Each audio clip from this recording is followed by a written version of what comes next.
Hi Chilli heads, just a bit of a review of my season so far. This is what I've been using for my nutrients this year. So I went the big bottles, and I usually use general hydroponics, but I thought I couldn't get them in a larger bottle, so I got these from my local hydroponic shop, Green Planet, apparently. And they've done really well. Same sort of thing, 3 different bottles and that, just in a larger quantity. You know, this year I started my plants off in my little grow tent. It's very small, doesn't hold a lot, but it's big enough. You know, I made my little germinator and that, which I've talked about before. I had some stuff coming from the tent under this ramshackled little light setup, which I just had blankets around and polystyrene boards, and you know, everything went along well. I'll go outside now. Oh, okay, outside now. This is my little chilli patch where I grow all my plants. I have 3 raised beds and my greenhouse, which is 6 metres by 3 by 2 metres high.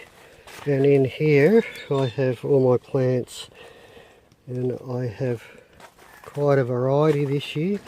I put them on the pages before the other day, but most of these plants, you know, I grew one lot of seeds, and then once they were up I got them in the little tent and kept them going, and then started another lot. I did it about 3 times to get all these plants. These plants along here, these are from last year, so I've just overwintered them. You can see they're starting to, I think these are Naga Mauritius and that, I've got quite a lot of super hots. Some of these are Carolina Reapers and Butch Teas, but I'm trying all different methods. The pots, a lot of people tell me the super hots do better in pots, and that, so those buckets are all nutrient driven and that. So there, you know, I've had a few problems with aphids and things over the time, but I just use this neem oil, and I've found that if I sort of up the dose a bit, it knocks them on the head fairly quick. And I've had a bit of fungus gnats in here. I think that's what they were. I was a bit worried about them. There was just lots of little black flies in there, so I did what it said on it, and I've watered them with a high dose of neem oil in it. I think it was about 30 mils to 10 litres. So it just drowns out and kills them off, kills all their little larvae and everything, stops them from breeding up. So there you go. I put this rock down this year. Last year it was just all dirt and pretty ramshackle, so it looks a lot better now, and it's coming along okay.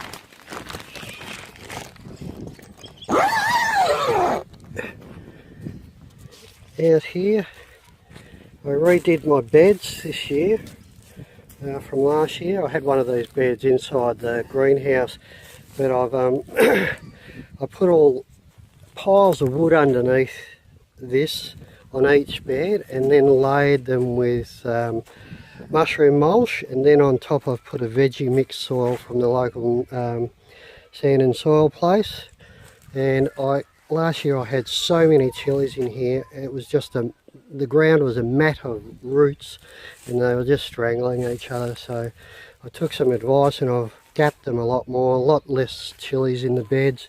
You know, I have I have about 8 in each bed. I have a couple of jalapenos close there, but and I've still got to put a couple in there.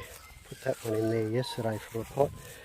But a lot of these have been in there about 2 weeks now, or 3 weeks, and they're slow compared to the ones in the greenhouse that taken off, but they're all still kicking. I mean, some of them I had in cranksky style, and I thought, bugger it, I'm just planting them in soil now, and they've taken a long time to kick off. Like this one, lost all its seeds. That's a Berber coffee brown. It's Ethiopian chili, but it's kicking on now. Carolina Reapers, yellow habaneros, or lemon habaneros as they're called. As you can see, this one was in nutrients. It's still alive, it's kicking on. It's a lemon hab. So I've just used a whole variety of mediums to grow my plants this year, and we'll see how it all goes. And that, yeah, this one was a plant from last year that I got from a local chili festival, and that one I just gave them away. And that, I've already got a few chilies off that, but it's a pretty straggly looking plant. Anyway, that's my little setup, and I'll have a pump there and a tank that comes off. That used to be an old chook pen, but I get my water from there, and I have a little tank I put on my trailer if I need to top up. So it all works. And there you go. It didn't cost me $1 million. I made all these raised beds out of tin laying around the property. But yeah, I'm expecting a better year than last year, and that all goes well. Have a nice day.